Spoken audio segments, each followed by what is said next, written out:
This hack is going to get me in a lot of trouble with customers, drivers like yourself, and employees at the UberEats company. Despite the seriousness of this topic, I don't think I'm going to get sued, and that's good news. But I already know a lot of people are just not going to like it. So come on, as drivers, we know those restaurant workers are so lazy, asking us to fill drinks while they're trying to get the orders ready, like we're standing around doing nothing.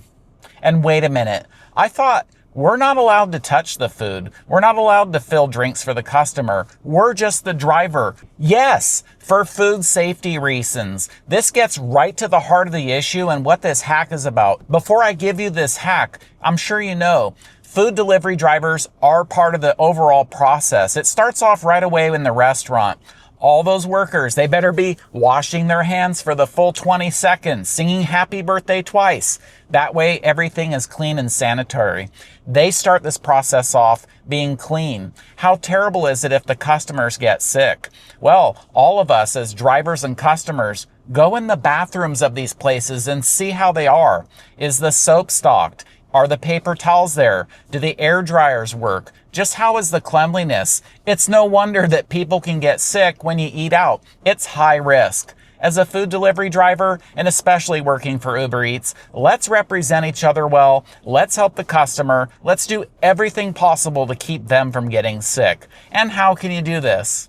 Overall, be a clean and sanitary food delivery driver.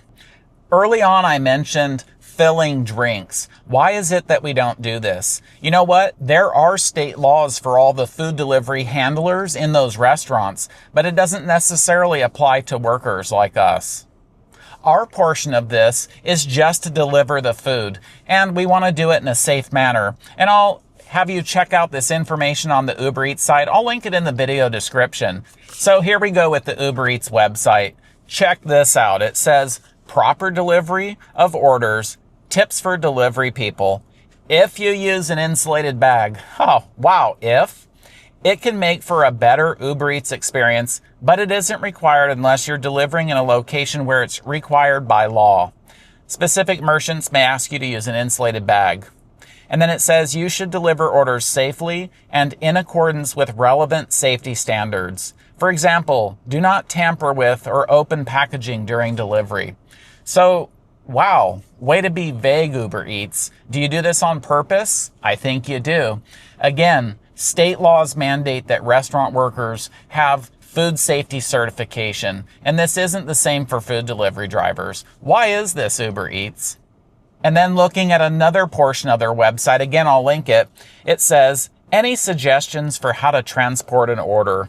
An insulated bag can make for a better customer experience, according to delivery people, but it isn't required unless you're delivering where it's required by law. So interesting. UberEats, once again, doesn't take responsibility for saying what's safe or not. Instead, they're taking their advice from delivery drivers like you and I. And yes, I do agree, using a food delivery bag is essential, and I'll get more into that in a little bit. But you can see from UberEats' perspective, it's kind of fair game. Obviously, we want to be clean and sanitary, but how is too little? How much is too much? How would you know? That gets right into this hack.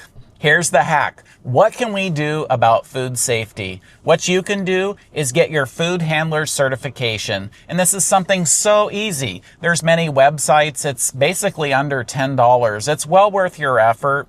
Just being a normal human being, I think we all know to wash our hands before we prepare food. And think about it. We love our families. We want them to be healthy. So we want to cook our food in a clean manner. We want to wash our hands after using the restroom. And the same thing applies to food delivery drivers. Before we touch that bag, and yeah, it's sealed up, but why can't we be clean? Our cars are clean. You want to keep your food delivery bag clean, right? We don't just put tons of orders in there and never sanitize it ourselves. So getting your own food handler certification, this is going to benefit you in quite a few ways. Overall, you can't assume that the general public knows about these safety measures, even though you and I know it. Wash your hands. Come on, don't be disgusting.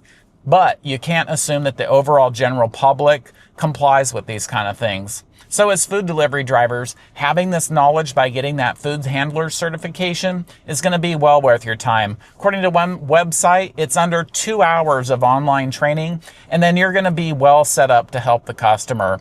And this is another benefit. By you being clean, maybe nothing happens while you're doing food delivery, but let's say something goes wrong and there's lawsuits or other things that go on. The customer is going to go after everybody. Uber Eats, the restaurant, and you as the food delivery driver. At least this is something that you can do. If you have this certification, it may not save the day, but I'll tell you what, I think it would aid in your defense to say, and this is my opinion, that you knew how to be safe handling food, even though it wasn't your job. So this is a good benefit.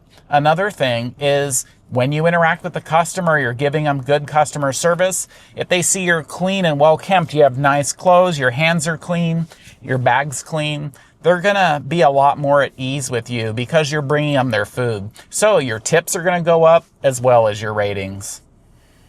Furthermore, yeah, we're just standing around until the order's ready. So if that restaurant worker basically demands or asks you to fill up the drinks, at least if you have your food handler safety certification, you're going to know to go wash your hands for at least that full 20 plus seconds to make sure everything's clean before you touch their drinks. Again, think of your family. You wouldn't want them to have something that's not sanitary. And this will build good rapport with the restaurant workers. And this rapport is important, especially if you go to these places often and they're going to get to know you. So why not have an overall good experience with everybody? And in my experience, I would say that places like Panda Express, Jimmy John's, they're always asking me to fill the drinks. And then, of course, when you go to independent businesses, sometimes they do and sometimes they don't. This will be helpful. Please share in the comments right now what restaurants, what types of chains in your market make you or encourage you, ask you to fill the drinks. This is something that I think is pretty widespread and it's not talked about very much. So please share that in the comments. That's going to help all the drivers. Thank you. So I think taking $10 to $20 and a couple hours of your time is an investment in yourself as a food delivery driver. You're bettering yourself and you're going to help that customer, the restaurant workers, basically have a really good experience when you're out working for your money. Overall, it's very disappointing to see that Uber Eats basically just wants a cut of the money. They actually don't care about the food delivery business. And then the restaurant workers, sometimes they treat us poorly and ask or demand that we fill up drinks. Sometimes customers are rude and they don't appreciate us.